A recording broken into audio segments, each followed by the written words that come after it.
Welcome to my channel Dev ji study IQ। दोस्तों, आज मैं आपके लिए पॉलिटी का एक बहुत ही इंपॉर्टेंट टॉपिक लेकर आया हूं, जो कि है संविधान की प्रस्तावना, प्रीएम्बल ऑफ इंडियन कॉन्स्टिट्यूशन।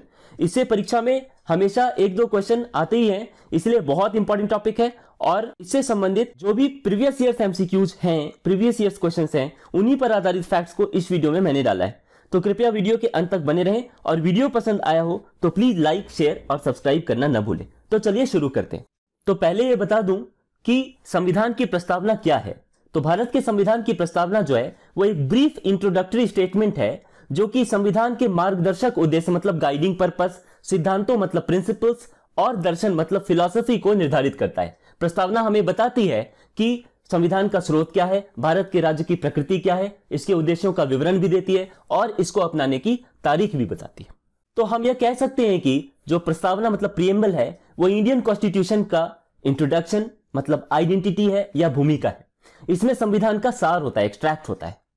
बता दूं कि भारतीय संविधान की प्रस्तावना जो है वो पंडित जवाहरलाल नेहरू द्वारा बनाए गए ऑब्जेक्टिव्स रिजोल्यूशन, उन्होंने जो ड्राफ्ट किया था ऑब्जेक्टिव्स रिजोल्यूशन 13 दिसंबर 1946 को किया था, 13 दिसंबर 1946 को किया था।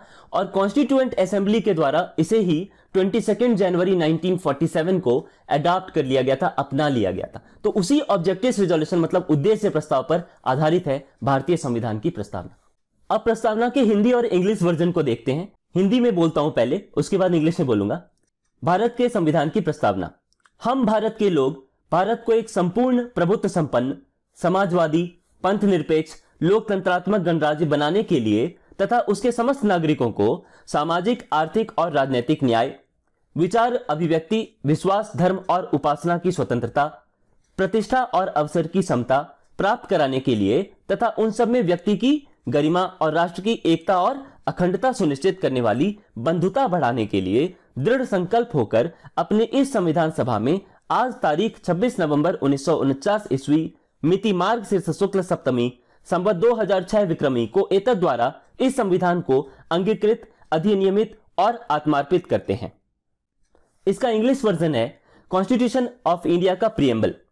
We the people of India having solemnly resolved to constitute India into a sovereign, socialist, secular, democratic republic and to secure to all its citizens justice, social, economic and political, liberty of thought, expression, belief, faith and worship, equality of status and of opportunity and to promote among them all fraternity, assuring the dignity of the individual and the unity and integrity of the nation. In our Constituent Assembly, this 26th day of November 1949, do hereby adopt, enact and give to ourselves this constitution. बता दूं कि 42nd constitutional amendment act 1976 मतलब 42वें संविधान संशोधन अधिनियम 1976 द्वारा भारत की प्रस्तावना को संशोधित मतलब अमेंड किया गया था। और इनमें 3 शब्द जोड़े गए। कौन कौन? सोशलिस्ट मतलब समाजवादी, धर्मनिरपेक्ष मतलब सेक्युलर और अखंडता मतलब इंटीग्रिटी, ये 3 शब्द जोड़े गए। संविधान जो है वो 26 नवंबर 1949 को लागू हुआ। तो पहले sovereign socialist secular democratic Republic नहीं था, पहले था सोवरेन डेमोक्रेटिक रिपब्लिक। उसके बीच में हमें सोशलिस्ट और सेक्युलर ये 2 टर्म डाला है, कब? 42nd अमेंडमेंट 1976 के तहत। और दूसरा जो आपका यूनिटी ऑफ द नेशन था, उसकी जगह हमने unity and integrity of the nation मतलब इंटीग्रिटी टर्म जो है वो ऐड कर दिया। ठीक है। तो कई बार एग्जाम में पूछ लेते हैं कि प्रस्तावना के मुख्य शब्दों का क्रम बता दो, मतलब order of the important terms in preamble क्या है। तो पहला है आपका सोवरेन मतलब संपूर्ण प्रभुत्व संपन्न, उसके बाद है सोशलिस्ट मतलब समाजवादी, उसके बाद है सेक्युलर मतलब पंथ निरपेक्ष, फिर है आपका डेमोक्रेटिक रिपब्लिक लोकतंत्रात्मक गणराज्य, और उसके बाद है यूनिटी और फिर है इंटीग्रिटी। ये जो 2 टर्म अलग से जोड़े गए हैं, ठीक है, इनको भी मैंने आपको बता दिया। ठीक है, एक तो और अखंडता, यूनिटी एंड इंटीग्रिटी का मतलब होता है एक तो और अखंडता। तो कुछ इंपॉर्टेंट फैक्ट्स को जान लेते हैं। भारत की जो प्रस्तावना है वो यूएसए के संविधान से प्रेरित है। ठीक है, यूएसए के कॉन्स्टिट्यूशन से इंस्पायर्ड है। सबसे पहले अमेरिकी संविधान में ही प्रस्तावना को सम्मिलित किया गया था। इसके बाद अन्य देशों ने भी इसे अपनाया, जिनमें भारत भी शामिल है।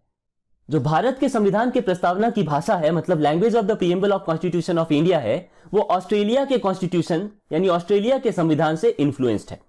और फ्रांस के संविधान से हमने भारत की प्रस्तावना में 3 टर्म लिए हैं, लिबर्टी, इक्वलिटी एंड फ्रैटर्निटी। मतलब स्वतंत्रता, समता और बंधुता, इन आदर्शों को हमने फ्रांस के संविधान से बोरो किया है। हम भारत के लोग, ये जो शब्द हैं, ये भारत के लोगों की अंतिम संप्रभुता मतलब सोवरेनिटी की ओर इंडिकेट करते हैं। संप्रभुता का अर्थ होता है कि राज्य का स्वतंत्र अधिकार जो किसी अन्य राज्य या बाहरी शक्ति के नियंत्रण के अधीन नहीं हो। तो हमारे भारत संविधान की प्रस्तावना जो है, प्रीएम्बल जो है, वो रिपब्लिक ऑफ इंडिया के मतलब भारतीय गणराज्य के सभी नागरिकों को, सिटीजन्स को क्या प्रदान करती है? तो जो चीजें हैं, ठीक है, वो मैं बता रहा हूं आपको क्रम में। पहला है न्याय। न्याय किस प्रकार का? तो सामाजिक, आर्थिक और राजनीतिक न्याय मतलब social, economic and political justice. फिर है आपका विचार, अभिव्यक्ति, विश्वास, धर्म एवं उपासना की स्वतंत्रता मतलब liberty of thought, expression, belief, faith and worship. फिर आपका प्रतिष्ठा और अवसर की समता मतलब equality of status and of opportunity and to promote among them all. फिर आपका सब में व्यक्ति की गरिमा और राष्ट्र की एकता तथा अखंडता सुनिश्चित करने वाली बंधुता मतलब fraternity assuring the dignity of the individual and the unity and integrity of the nation. तो इस प्रकार प्रस्तावना बताती है कि भारतीय संविधान की शक्ति का स्रोत हम सभी भारतवासी। तो आइए अब संविधान के प्रस्तावना के कुछ इंपॉर्टेंट टर्म्स को समझ लेते हैं। पहला है संप्रभुता, सोवेरेनिटी। संप्रभुता का अर्थ होता है कि भारत किसी भी एक्सटर्नल या इंटरनल फोर्स के कंट्रोल से पूर्णतः मुक्त है और संप्रभुता संपन्न राष्ट्र है। भारत की विधायिका मतलब लेजिस्लेचर को संविधान के अनुसार देश में कानून बनाने का अधिकार है। दूसरा है आपका समाजवादी मतलब सोशलिस्ट। भारत में लोकतांत्रिक समाजवाद है मतलब डेमोक्रेटिक सोशलिस्ट कंट्री है भारत। लोकतांत्रिक समाजवाद का अर्थ होता है मिश्रित अर्थव्यवस्था मतलब मिक्स्ड इकोनॉमी, जहां पे पब्लिक और प्राइवेट दोनों ही सेक्टर के लोग रहेंगे। तीसरा है आपका धर्मनिरपेक्ष, पंथ निरपेक्ष जिसको कहते हैं आप, सेक्युलर। धर्मनिरपेक्ष शब्द का अर्थ है भारत में सभी धर्मों की समानता, जो कि संविधान के भाग 3 मतलब पार्ट 3 के आर्टिकल्स मतलब अनुच्छेद 25 से 28 तक मौलिक अधिकार मतलब फंडामेंटल राइट्स के रूप में धर्म की स्वतंत्रता के द्वारा सुनिश्चित होता है। अगला है आपका डेमोक्रेटिक रिपब्लिक। डेमोक्रेटिक पहले समझ लें आप। लोकतांत्रिक का अर्थ है कि सरकार जिसे चुनाव के माध्यम से लोगों द्वारा निर्वाचित होकर अधिकार प्राप्त होते हैं। और रिपब्लिक का मतलब है गणराज्य। एक गणतंत्र अथवा गणराज्य में राज्य का प्रमुख हेड जो होता है ना, वो प्रत्यक्ष या परोक्ष रूप से लोगों द्वारा चुना जाता है। और बंधुता का क्या मतलब होता है? सिंगल सिटीजनशिप के जरिए इंडिया में ये आपसी भाईचारा मतलब फ्रैटर्निटी और यूनिटी को इंश्योर किया गया है। मौलिक कर्तव्य जो आपका फंडामेंटल ड्यूटीज है आर्टिकल 51A के अंदर, वो ये कहता है कि हर भारतीय नागरिक का कर्तव्य होगा कि वह धार्मिक, भाषाई, क्षेत्रीय अथवा वर्ग विविधताओं से ऊपर उठकर सौहार्द और आपसी भाईचारे की भावना को प्रोत्साहित करेगा। उसी तरह इकोनॉमिक जस्टिस मतलब आर्थिक समानता जो है वो राज्य के नीति निर्देशक सिद्धांत directive principles of state policies अनुच्छेद 39 में जो लिखा है कि महिला तथा पुरुष को जीवन यापन के लिए पर्याप्त साधन और equal wages for equal work मतलब समान काम के लिए समान वेतन के अधिकार को सुरक्षित करता है ये आर्टिकल 39। देश की एकता और अखंडता वो कैसे सुनिश्चित होती है? संविधान के अनुच्छेद 1 में लिखा हुआ है भारत क्या है? राज्य का संघ है मतलब indestructible union of destructible states, और राज्यों को संघ से अलग होने का कोई अधिकार नहीं है। मतलब इंडिया जो है वो बेसिकली फेडरेशन नहीं है बल्कि एक यूनियन है। दूसरा है आपका लिबर्टी और इक्वालिटी। लिबर्टी और इक्वालिटी मतलब स्वतंत्रता और समता आर्टिकल्स 15 से 19 तक फंडामेंटल राइट्स के द्वारा यह सुनिश्चित किए गए, मौलिक अधिकार के द्वारा यह सुनिश्चित किए गए।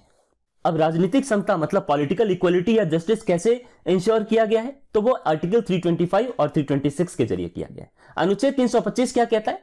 धर्म, जाति, लिंग अथवा वर्ग के आधार पर किसी व्यक्ति को मतदाता सूची में शामिल होने के अयोग्य करार नहीं दिया जाएगा। और अनुच्छेद 326 क्या कहता है? लोकसभा और विधानसभाओं के लिए वयस्क मतदान का प्रावधान किया जाए। हालांकि प्रीएम्बल मतलब प्रस्तावना को कोर्ट में मतलब अदालत में लागू नहीं किया जा सकता है, पर प्रस्तावना जो है वो संविधान के एलिमेंट्स को बताती है। और जब भी अनुच्छेदों की भाषा को अस्पष्ट पाया जाता है, जहां भी आपको आर्टिकल्स के लैंग्वेज को एम्बिगस पाया जाता है, वहां आर्टिकल्स की व्याख्या के दौरान प्रीएम्बल की सहायता ली जाती है। अब सुप्रीम कोर्ट के कुछ इंपॉर्टेंट जजमेंट्स के बेसिस पर प्रस्तावना के बारे में क्या स्पष्टीकरण दिया गया सुप्रीम कोर्ट का, वो जानते हैं। पहला केस है आपका Berubari union versus union of India का केस। वो 1960 का केस था, 1960 का। उसमें सुप्रीम कोर्ट ने कहा कि प्रियम्बल जो है वो संविधान का हिस्सा नहीं है। दूसरा केस आया 1973 में, केशवानंद भारती का केस। उसमें सुप्रीम कोर्ट ने अपने पहले के फैसले को पलट दिया और कहा कि प्रस्तावना संविधान का हिस्सा है और इसे संविधान के अनुच्छेद 368 के तहत संशोधित मतलब अमेंड किया जा सकता है, लेकिन इसके मूल ढांचे मतलब बेसिक फीचर्स में चेंज नहीं किया जा सकता है। तीसरा केस आया आपका LIC का केस, भारतीय जीवन बीमा निगम का केस, 1995 का केस, जिसमें सुप्रीम कोर्ट ने यह कहा कि प्रस्तावना जो है वह संविधान का एक हिस्सा है। तो अब तक भारत के संविधान के प्रस्तावना को केवल एक ही बार संशोधित किया जा चुका है, 42nd अमेंडमेंट एक्ट 1976 के द्वारा, जो मैंने पहले ही आपको बता दिया। तो दोस्तों, भारत के संविधान की प्रस्तावना के बारे में कुछ एमिनेंट पर्सनालिटीज ने जो स्टेटमेंट दिए हैं वो कई बार एग्जाम में पूछ लिए जाते हैं, तो कृपया इनको ध्यान से सुन लें और नोट कर लें और याद रखें। जैसे कि N.A. पालकीवाला ने प्रस्तावना को संविधान का परिचय पत्र मतलब identity card of the constitution कहा है। उसी प्रकार पंडित ठाकुर दास भार्गव जी, जो संविधान सभा के सदस्य थे, कॉन्स्टिट्यूएंट असेंबली के मेंबर थे, उन्होंने कहा कि प्रस्तावना संविधान का सबसे सम्मानित भाग है, यह संविधान की आत्मा है, यह संविधान की कुंजी है, यह संविधान का आभूषण है, यह एक उचित स्थान है जहां से कोई भी संविधान का मूल्यांकन कर सकता है। जबकि संविधान सभा की प्रारूप समिति के सदस्य मतलब drafting committee of constituent assembly के मेंबर श्री KM मुंशी ने कहा कि प्रस्तावना हमारी संप्रभु लोकतांत्रिक गणराज्य का भविष्य फल है, मतलब preamble is the horoscope of our sovereign democratic republic. संविधान सभा के अध्यक्ष सर अल्लादी कृष्णस्वामी अय्यर ने कहा कि संविधान की प्रस्तावना हमारे दीर्घकालिक सपनों का विचार है। उसी प्रकार अंग्रेज राजनीति शास्त्री सर अर्नेस्ट बार्कर ने संविधान की प्रस्तावना लिखने वालों को राजनीतिक बुद्धिजीवी कह डाला और प्रस्तावना को संविधान का कुंजी नोट मतलब the key note of the constitution कहा। उन्होंने अपनी प्रसिद्ध पुस्तक principles of social and political theory, जो कि 1951 में पब्लिश हुई थी, उसके प्रीफेस में प्रियम्बल का उल्लेख भी किया। तो दोस्तों, आज की वीडियो में बस इतना ही। दोस्तों, मैं जीएस से संबंधित जितने भी इंपॉर्टेंट टॉपिक्स हैं जो एग्जाम के दृष्टिकोण से बहुत इंपॉर्टेंट है और नॉलेज गेन करने के लिए भी इंफॉर्मेशन के रूप में शेयर किए जा सकते हैं, उन सभी टॉपिक्स पर वीडियोज एक के बाद एक रेगुलरली लाता रहूंगा। तो प्लीज वीडियो अगर आपको पसंद आया हो तो लाइक, शेयर और सब्सक्राइब जरूर करें। Thank you. जय हिंद।